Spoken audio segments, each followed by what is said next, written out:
a novice with no political experience, a Democrat, just flipped the Florida State House seat that represents Donald Trump's home district.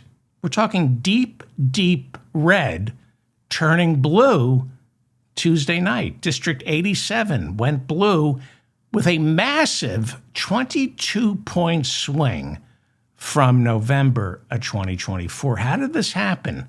And what does it mean for Democrats in the 2026 midterms, with their party only needing to flip 3 seats in the House in order to gain control?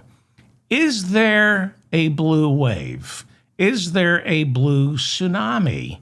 Right now, the undercurrent is blue, and each day it seems to become less and less invisible. Gas is now at $4 a gallon, highest it's been in 4 years. It's even higher in some places. Some of my listeners told me they're paying $5 a gallon. We've gotten used to oil being in the triple digits now in terms of a barrel of oil, 101. It closed at $101.50 today.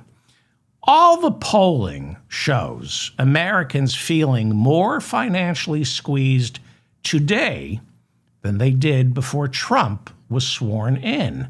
A new Gallup poll showing American workers have a sense of insecurity that is at a record low insecurity for American workers. 49% of Americans saying they have jobs but are struggling to pay their bills. And this is the first time since Gallup asked this question, this is the first time that more American workers say they are struggling than not struggling. Why is it that bad for Republicans right now? Seemingly. You know, who knows, right? He may invoke the Insurrection Act and try to cancel the elections. And this guy, Mike Johnson, will say, yeah, he's right for canceling the election because we'd lose. So if American workers say they're struggling, more American workers say they're struggling than ever before, that's really bad for the Republicans for the midterms.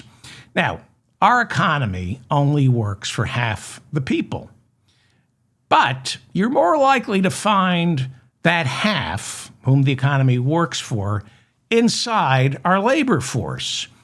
Workers, people with jobs, also tend to vote more than people who are out of work. We have never seen numbers like this among our workers. And the problem for Trump and his Republicans is we don't have divided government. There's nobody to blame other than Donald Trump and Mike Johnson, because Republicans have the trifecta. They got the House, the Senate, the Oval Office, not to mention the Supreme Court. Trump cannot scapegoat Democrats. Now, in the past, Republican presidents didn't mind divided government. They didn't mind that maybe the Senate or the House was controlled by Democrats because, first off, Republican presidents don't really do anything other than pass massive tax cuts for the rich. They're okay with gridlock. They're okay with divided government because they came to D.C. for the sole purpose of making certain Congress doesn't do anything. The problem is different for Trump, because if the House or the Senate or both flip, he's going to be impeached. He's going to be impeached, and then he's going to be impeached, and then he's going to be impeached, and they are going to keep impeaching him. And there will also be congressional oversight. Jared Kushner and Steve Witkoff will be forced to testify and explain why all their peace talks with Russia, Ukraine, Israel, Greenland, the Palestinians, and the Saudis always result in more war and more money going into their investment funds, although there hasn't been an invasion of Greenland. I meant to say Venezuela. 50% of American workers telling Gallup, I'm working, but I need a new job because I'm not getting paid enough, and I don't particularly care for how I'm treating. Only 28% of Americans telling Gallup they're optimistic about being able to find a new job.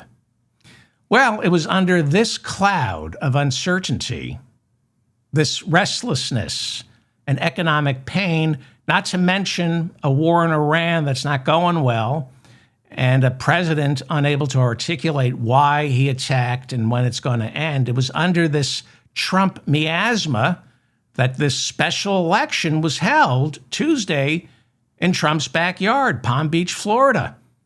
They held an election to pick a new representative to Florida State House of Representatives in a district Trump won by 11 percentage points in 2024. Now, we're talking about the Florida State House, not Washington, D.C.'s Congress. We're talking about the state legislature.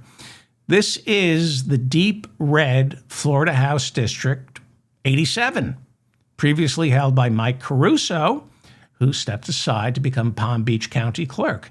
In 2024, Mike Caruso won the district by 19 percentage points. That's how deeply entrenched Trump and the Republican Party were in Palm Beach, Florida, which is home to Mar-a-Lago. This had been a Republican seat for decades, not anymore. Democrat Emily Gregory pulled off what was unthinkable even for her. Nobody thought she could do this. She said she was shocked. Emily Gregory, a 40-year-old mother of three, a small business owner, married to an Army lieutenant colonel, she beat her Republican challenger, John Maples, personally endorsed by Donald Trump. Emily Gregory, defeated Maples by about 2.5 percentage points. That represents about a 22% swing towards the Democratic Party in that district since November of 2024. This is massive. I've never seen anything like this. I really haven't. I'm going to go over some other numbers. We've never seen anything like this. I'm not saying there's going to be a blue wave in November. I'm not saying there's even going to be an election in November, because if we keep seeing election results like this in the lead up to November, Trump's going to try to invoke the Insurrection Act. So you're looking at Emily Gregory. She defeated John Maples by about 2.5 percentage points. That represents about a 22% swing since November of 2024. Mike Caruso was the Republican who won that district by 19 points in November of 2024. He left that post. He left that the House to become Palm Beach County Clerk, and a special election held 16 months after Trump was swept into office back in 2024. He's only been president for 16 months. There's been a 22-point swing away from him.